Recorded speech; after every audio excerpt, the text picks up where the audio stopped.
All right, good morning, everyone, and welcome to the city of Reading, the fourth largest city in the Commonwealth. We're honored and happy to welcome Secretary Patrick McDonnell and everyone to the city of Reading. It's a beautiful day, actually. We're happy to have everyone here, and we're just ready to kick off the Earth Day and all the celebrations. So now, with everyone, please welcome Secretary Patrick McDonnell.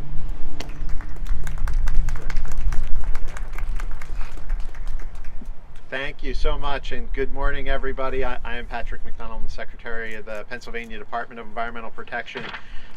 Real pleasure to be here with you all today.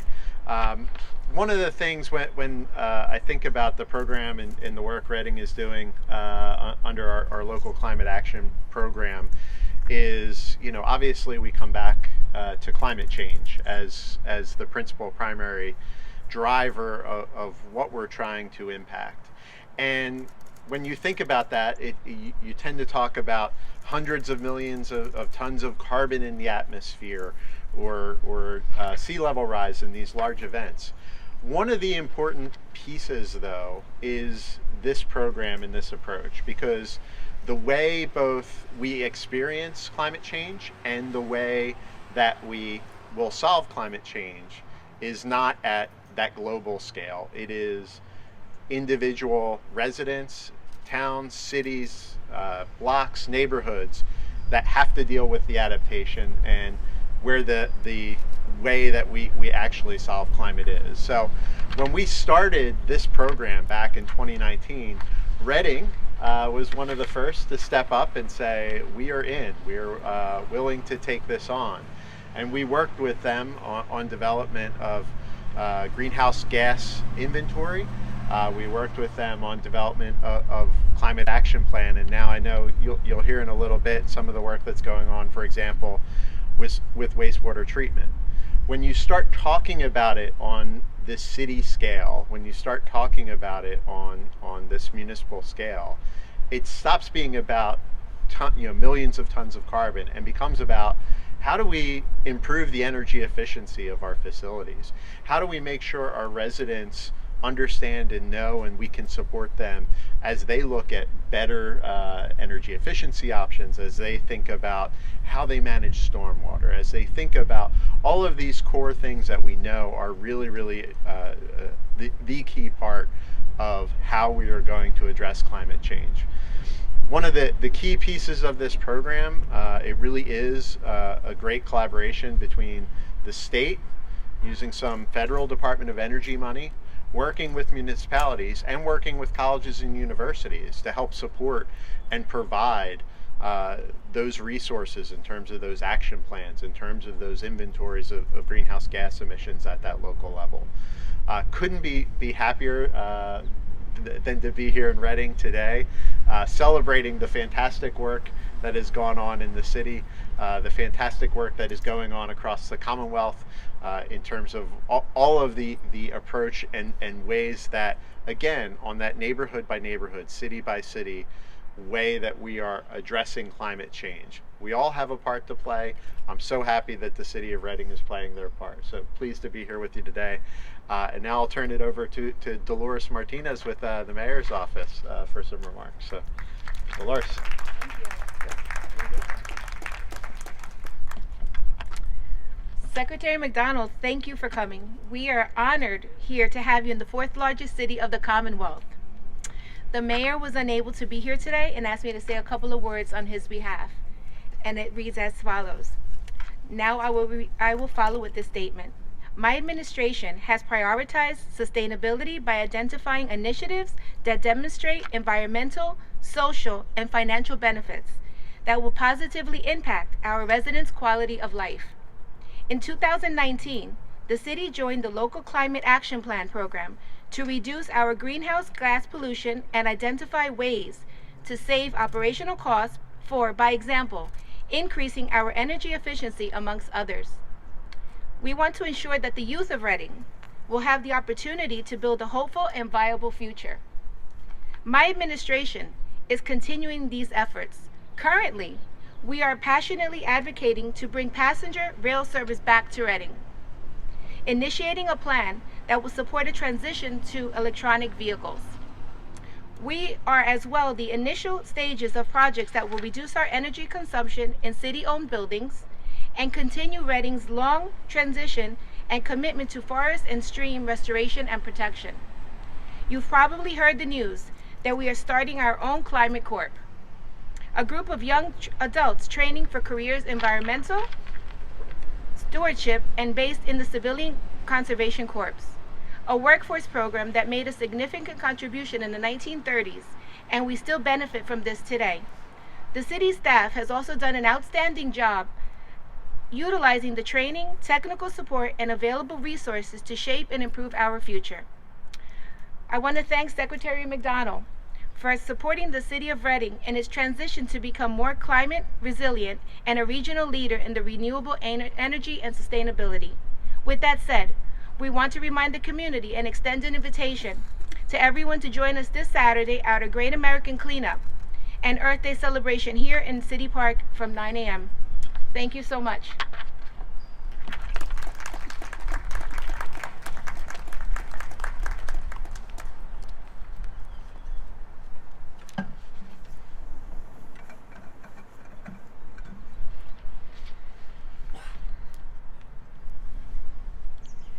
Thank you, Dolores, and thank you, Secretary McDonnell, for joining us here in Reading and for supporting the LCAP program. I'd like to thank all of you for taking time out of your busy day to join us here today and for pushing Reading to adapt policies and practices that ensure a vibrant and sustainable city. The Local Climate Action Plan program supports the Commonwealth's Climate Action Plan, and these plans provide the framework and the pathway to viable and sustainable future for Pennsylvania communities. My name is Bethany Ayers-Fisher, and I am the Sustainability Manager for the City of Reading. Reading is a member of the first cohort of the LCAP program in Pennsylvania. Under the leadership of former program manager Heidi Kunk and the current program manager Chris Knapp, Reading is among the over 60 counties, cities, boroughs, and townships who have joined the program. The LCAP cohort member communities are all committed to doing what they can, where they are, with what they have, to both combat and adapt to climate change. And this goes for the same for Reading. Reading's climate resiliency and sustainability plan, still in draft, is to do what we can, where we are, with what we have, to reduce and eliminate the input of carbon pollution into our atmosphere, to reduce the risks and disruptions that result from climate catastrophes, and to operate our city using the quadruple bottom line principles of purpose, people, planet, and prosperity. So that way we can all ensure the well-being of all of our neighbors, and so our children and grandchildren will have the opportunities and the resources to do the same. Our plan is based on the long legacy of environmental stewardship of our forest and water resources and our tradition of historical preservation, and will help ensure that this legacy survives for many generations to come.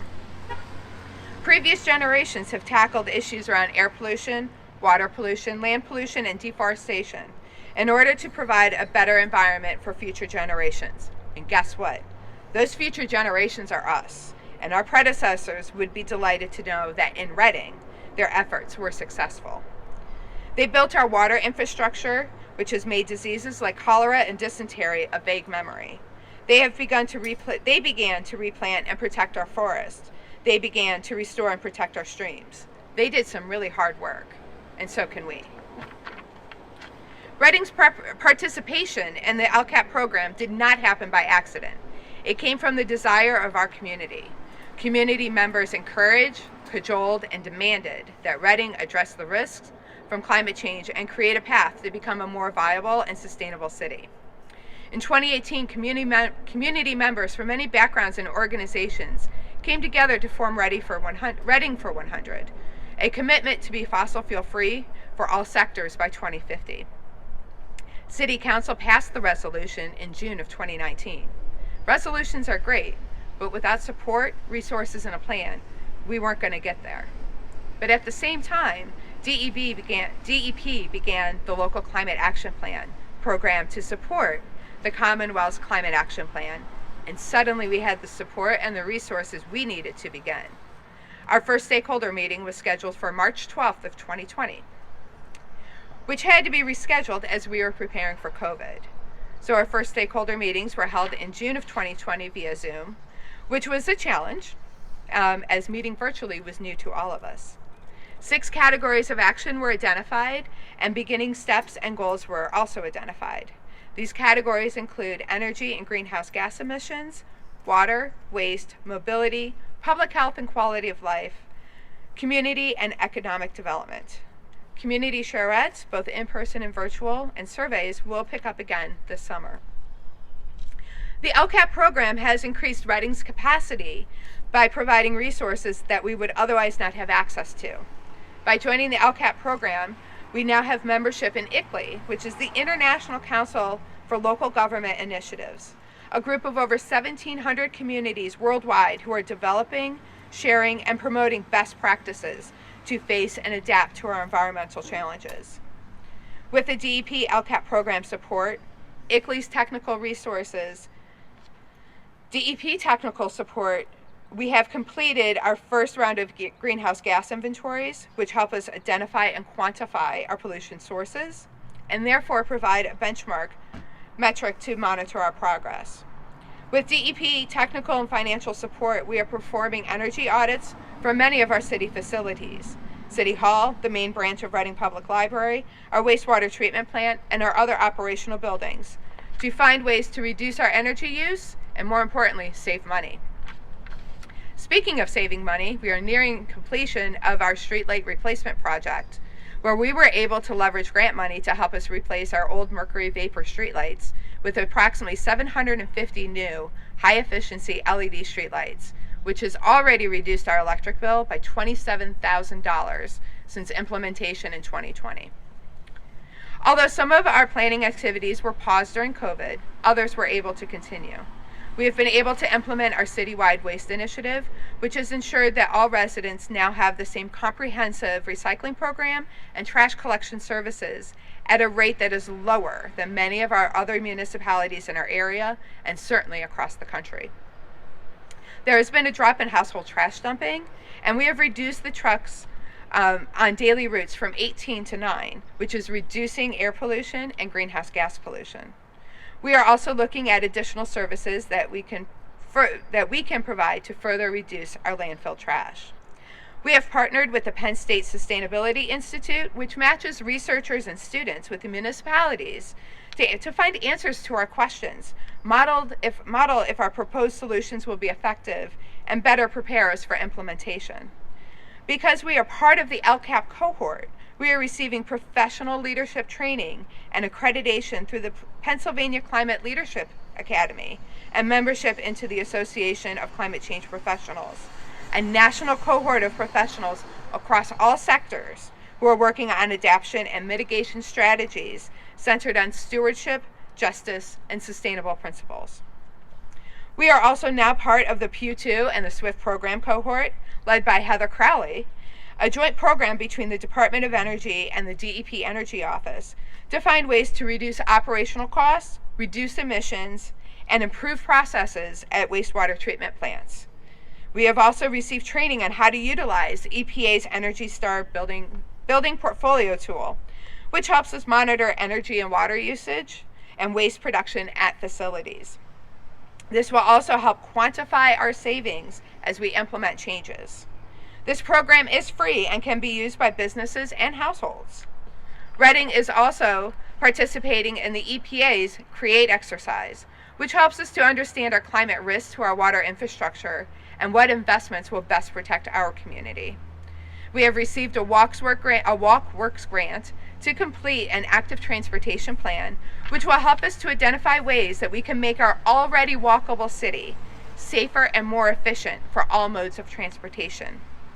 We are collaborating with our adjoining counties to restore passenger rail service, which will increase our transportation options while reducing pollution. We are also identifying public sites and working with the Reading Parking Authority to install EV charging stations so that all of our residents and visitors can enjoy the benefits of electric vehicles. Back in December, Reading also joined the Delaware River Climate Corps and receiving funding and technical support to start the Reading Climate Corps, an AmeriCorps program focused on job training for young people for careers in environmental stewardship. The Reading Climate Corps is providing the additional hands needed to steward our incredible environmental assets, providing a pipeline of young people to come into public service sector careers with Public Works and other community partners, and is providing a career pathway for our many young people who didn't even know that this was an option. The Climate Corps is modeled on and inspired by the Civilian Conservation Corps of the 1930s, which Reading is still benefiting from today. And I'm thrilled to be working with the Reading Climate Corps, helping them to build their legacy. The ripple effects of Reading's LCAP participation is far-reaching.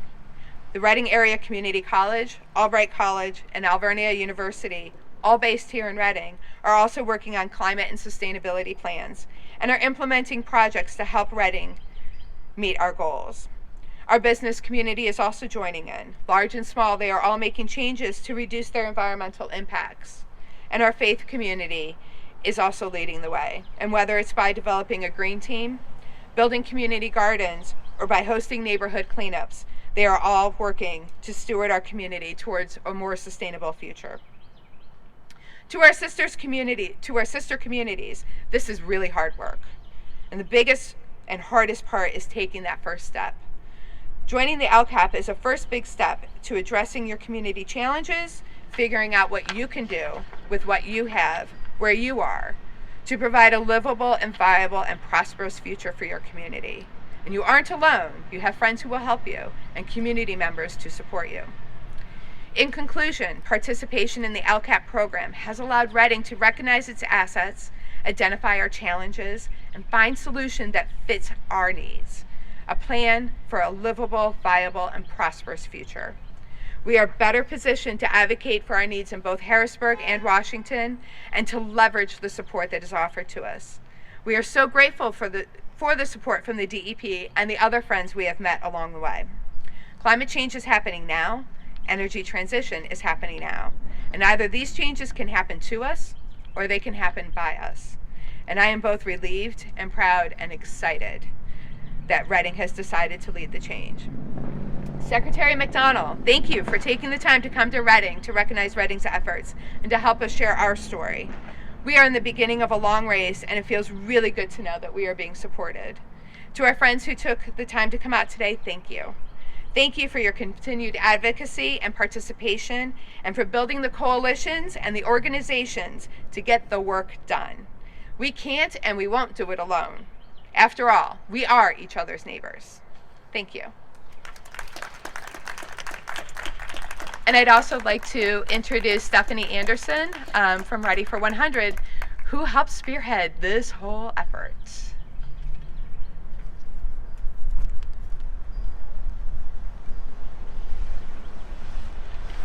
Thank you, Bethany. Hi, I'm Stephanie Anderson, and I am a professor at Reading Area Community College, a mother, a writer, and a climate activist. I'm also a member of Reading for 100, one of the local organizations behind the Reading for 100 resolution. But my activism work is relatively new, just within the last 5 years. Before I became involved in organizing for clean energy, I was in a really bad emotional place. I had hoped that major change in energy infrastructure would come down from the top, that we would be saved by the powers that be, that a hero would stop us from destroying ourselves. But by then it was clear to me that was not going to happen soon enough. I was therefore overcome with what we now might call climate anxiety. It was a deep fear for the future of the planet, for my children's future, that manifested in nightmares, depression, panic attacks, and a general sense of despair. According to a recent CNBC article, I'm not alone. More than half of young people all over the world say that their everyday is impacted by climate anxiety. Part of my climate anxiety was about the helplessness I felt. Every day I was reminded about all I loved of this planet, its wild beauty, its people, its secrets, and its promise. And I could think of nothing to stop us from hurtling towards what scientists, with more and more urgency, were telling us was a point of no return. So I just lived every day, trying to imagine climate change away, pretending it wasn't there, and just focusing on my daily list of responsibilities. But this did not work. Almost nothing can make you feel more alone and more desperate than sitting with a sense of doom nobody else is talking about. What inspired me to take action was, at first, my own desperation to just feel better. I read about activists like Wangari Maathai, who recognized the value of even the smallest efforts. She believed in doing the best she could, even if the best she could do was something very small. After all, that one small action can inspire more small actions and then bigger ones. So I worked up some courage. I called up the Sierra Club and said I wanted to help in any way I could. I became a member, helped them manage their social media accounts and their website for a while, and then they offered me this opportunity to lead a grassroots clean energy movement in Reading. I accepted the offer with no real knowledge of energy infrastructure, of how renewable energy worked, what it would take for whole communities to transition to clean energy, or even whether such a transition could change the trajectory we were all on. I'm going to be honest, I wasn't even really sure what a city council was. So blindly and with earnest persistence, I got to work. I held meetings, served snacks, made flyers, and did a whole lot of listening and learning. I still remember the thoughtful first people who attended those meetings, how much more experience they had than I did, how many questions they had about how we would move forward towards a more sustainable Reading. I still remember the uneasiness I felt over having no answers. I remember the pessimism, the enormity of the path forward, and how monumental our task seemed. But we kept coming, we kept working, and when we worked, other people noticed. And they came, and they worked, and they told others. We grew, we learned from one another, we encouraged one another, and little by little, Reading for 100 became a community effort, one much bigger and more capable than I was alone. Alexander von Humboldt explained that nature, considered rationally, is a unity and diversity phenomena. A harmony blending together all created things, however dissimilar in form and attribute, one great whole animated by the breath of life. Von Humboldt was a German naturalist and explorer, and during his travels through the Americas in the 1800s, he noticed evidence of human-caused climate change. That was more than 200 years ago. The global concern for environmental health that brings us all here today is a critical one, but it is not a novel one. 2 centuries ago, von Humboldt felt the pressing environmental responsibility we all feel today. But the urgency of that responsibility forces us now to take swift action and to do it together, because that is the essential lesson nature offered von Humboldt, and one we honor today, that we must work together. In the phenomena that he studied, the plants and the animals and the geological formations, von Humboldt didn't just see discrete beauty. He saw as well a unified organism, a collective, a commonwealth, if you will, that was the environment, the planet, life reticulate, a network of beings connected in and contributing to common life. His view of life was not dissimilar to our community, to our view of the Commonwealth of Pennsylvania. Since I have been involved in community and climate activism, the climate emergency has not been resolved, but my nightmares have. The severity of my distress has.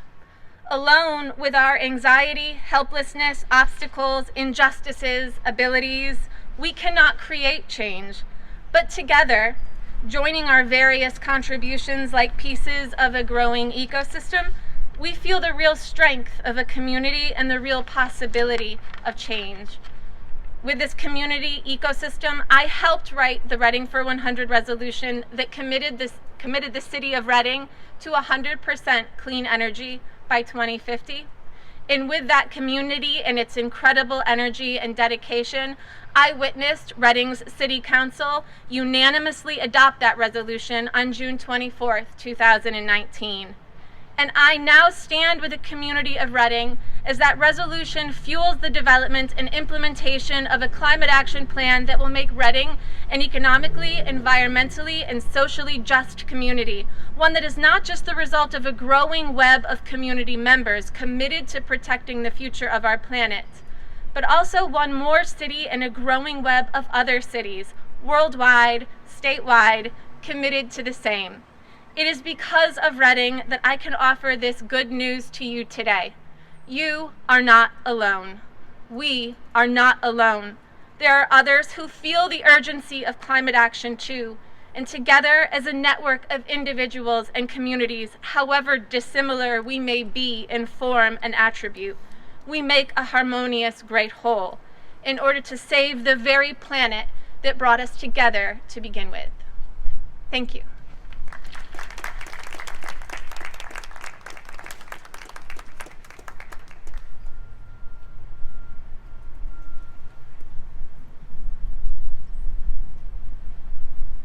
Thank you everyone for coming. Thank you for the speeches, and this concludes the news conference. Thank you. Have a good day, everyone. Thank you, Secretary, for coming. It was lovely to have you.